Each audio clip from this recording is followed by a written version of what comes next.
bienvenue dans cette nouvelle édition du Morning News. Au sommaire, le Parti congolais du travail souhaite une révision de la Constitution, une modification rejetée par l'opposition qui estime qu'elle pourrait déstabiliser le pays.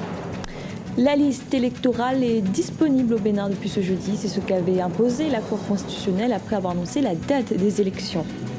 Et la sélection nationale de football équato-guinéenne se dit prête pour le début de la Coupe d'Afrique des Nations 2015. Son premier match l'opposera au Congo. Au Congo, justement, le Parti congolais du travail, le parti du président Denis Sassou Nguesso, s'est prononcé le 31 décembre dernier pour une révision de la Constitution, et ce au terme d'une réunion qui a rassemblé les membres dirigeants de la formation politique. Mais cette proposition de modifier la loi fondamentale divise la classe politique. Marie-Angèle Touré. Le PCT, Parti congolais du travail, favorable à une révision de la Constitution. 45 membres dirigeants du parti au pouvoir se sont déclarés en accord avec cette initiative visant à modifier la Constitution de 2002. Modification motivée, selon le parti du président Denis Sassou Nguesso, par une volonté de moderniser les institutions du pays. Changement, c'est simplement vous balayez toute la loi fondamentale actuelle et vous proposez d'aller vers la majorité du peuple et par voie référendaire, proposer une nouvelle formule à l'approbation de la population congolaise, du peuple congolais. À ce moment-là, nulle part au monde, vous savez, en France, à la Ve République, il y a eu 10 changements de constitution. On ne peut pas aujourd'hui dire que dans certains pays, on puisse changer entièrement toute la Constitution. Maintenant, ceux qui sont pour le non-changement de cette Constitution, ceux qui ont peur de ce changement de Constitution, vous disent, si nous changeons entièrement cette loi fondamentale, cela pourrait donner la possibilité à Denis Sassou Nguesso d'être candidat. Il a le droit, c'est dans ses prérogatives, de soumettre à l'approbation du peuple congolais qui souverainement devra se prononcer. Pour ma part, cette Constitution gagnerait à être modernisée. L'opposition, pour sa part, affirme que cette révision de la Constitution a pour unique objectif de créer les conditions d'une nouvelle candidature de l'actuel président au scrutin prévu en 2016. Marcel Guitoukoulou, président du Congrès du peuple congolais, évoque même un risque de déstabilisation de l'équilibre politico-social établi depuis quelques années. La conséquence du changement constitutionnel aujourd'hui, c'est de fragiliser une paix que nous avons tous bâtie avec fierté et avec douleur. Ça menace la paix parce que les citoyens ne sont pas prêts aujourd'hui à accepter que le président de la République, par un tour de passe-passe, rempile en passant par une sorte de coup d'État constitutionnel pour dire « je suis toujours présent et je suis toujours en place » alors que sa politique est décriée dans le pays. La conséquence, c'est effectivement 1. Mettre en péril la paix, 2. Enlever la confiance aux investisseurs étrangers qui veulent bien que les choses bougent dans le pays sur le plan de la gestion et de la gouvernance, et 3. C'est un manque de respect pour les populations qui lui ont accordé leur confiance pendant 40 ans. La Constitution congolaise en vigueur depuis 2002 limite à 2 le nombre de mandats présidentiels. Le président Denis Sassou Nguesso, élu la même année ainsi qu'en 2009, ne pourrait donc pas briguer de mandats supplémentaires si cette Constitution reste inchangée. Cependant, aucune déclaration du parti au pouvoir ne corrobore pour l'instant les affirmations et les craintes énoncées par l'opposition. C'est un climat sociopolitique plus que tendu qui règne au Gabon depuis le 20 décembre dernier. Les manifestations de l'opposition se multiplient, certaines ont même tourné à l'affrontement. Et pour l'instant, aucun dialogue n'a pu être instauré. Franck Nudofina.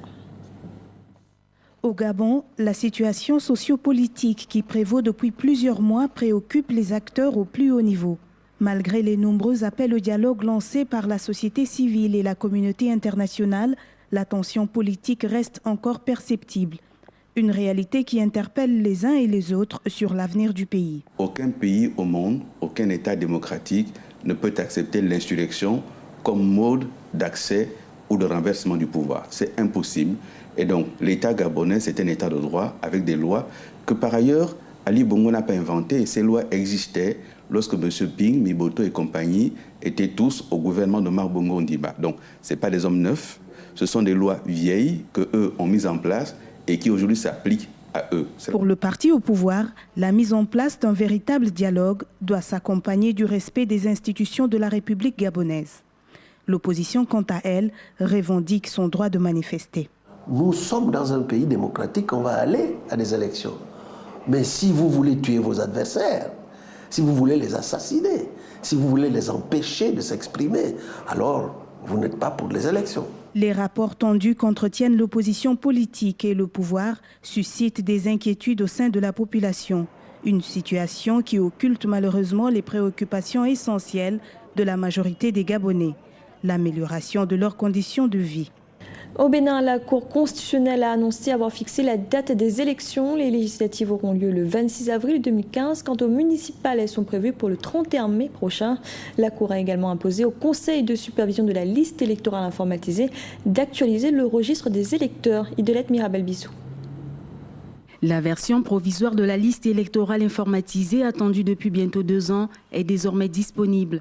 Un peu plus de 19 mois après son installation, le Conseil d'orientation et de supervision de la liste électorale permanente informatisée, COSLEPI, a pu tenir le délai du 15 janvier 2015 pour rendre disponible la liste électorale provisoire. Les listes qui seront affichées dans tous les arrondissements du pays ont pris en compte les citoyens âgés de 18 ans et plus. Nous nous préparons à faire la dernière opération du terrain telle qu'exigée par la loi. C'est l'affichage de la liste provisoire pendant 21 jours sur toute l'étendue du territoire par poste de vote, et qu'à partir de là, bien sûr, les réclamations seront faites, prises en compte en moins d'une semaine et la liste définitive sera disponible. Répartis dans les 7 914 centres de vote, ils sont au total 4 435 303 électeurs inscrits sur la liste électorale provisoire. En attendant la mise en conformité de la liste avec les lois en vigueur au Bénin, les réclamations sont attendues auprès du COSLEPI dans les 7 prochains jours. La liste définitive devrait donc être disponible à la date du 25 février 2015. On observe que mise en place pour 6 mois en principe, l'organe est resté près de 2 ans en place. Qu'on observe également que de bout en bout, les différents partis aux discussions, c'est-à-dire l'opposition et la majorité au pouvoir, sont restés au sein de l'organe, contrairement au processus ayant conduit à la confection de la LEPI pour 2010-2011, où on a observé que les représentants de l'opposition avec laquelle apporte, on peut espérer à tout le moins qu'un minimum de consensus a été de mise au sein de l'organe. La disponibilité de la liste actualisée le 25 février prochain viendra confirmer la tenue des législatives le 26 avril et les municipales le 31 mai. 2 échéances qui préparent la présidentielle attendue pour le mois de mars 2016. Dans l'actualité également, en Mauritanie, 3 militants anti-esclavagistes ont été condamnés ce jeudi à 2 ans de prison ferme. Parmi eux figure l'ancien candidat à la présidentielle Biram Ould Abeid. Ils avaient été arrêtés en novembre dernier à Rosso alors qu'ils menaient une campagne pour dénoncer l'esclavage dans le pays. Leurs avocats ont déjà annoncé qu'ils feraient appel. Du sport à présent, la sélection équato-guinéenne de football est arrivée à Malabo. Les joueurs ont passé plus de 3 semaines de préparation au Portugal. Esteban Becker, le nouveau sélectionneur du Dzalang national, se dit prêt pour la rencontre de ce samedi face au Congo. Un reportage de notre correspondant Asuncion Chama Eyene. Après la mise au vert à Lisboa au Portugal, l'équipe nationale de Guinée équatoriale s'est dit prête et confiante pour aborder la CAN 2015. Les 23 joueurs sélectionnés ont profité des 3 semaines de préparation pour mieux se connaître. Selon l'encadrement technique, cette période de préparation a permis de peaufiner les schémas de jeu autour des habitués en sélection tels que Balboa, Emilio Zoué et Juvenal Edzogo. Vont-ils répondre aux attentes du peuple équato-guinéen? Esteban Becker, le nouveau sélectionneur, reste confiant. La liste des 23 joueurs que nous avons retenus est appropriée. Nous travaillons au niveau technique, tactique et stratégique pour sortir le 17 janvier avec toute notre force et jouer contre l'équipe du Congo avec le maximum de garanties.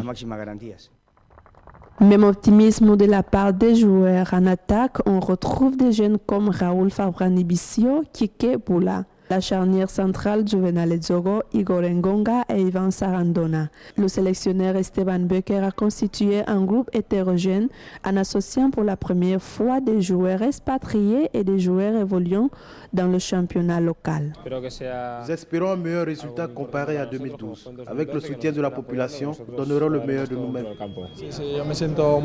Je me suis très bien préparé. J'essaierai de faire de mon mieux, mes coéquipiers également. L'important, c'est de donner la joie au peuple équato-guinéen qui le mérite. C'est une compétition très difficile, celle que nous avons. Les équipes les plus fortes en Afrique sont toutes classées. Mais nous venons avec nos fans. Et ils doivent être présents avec nous, quel que soit le résultat.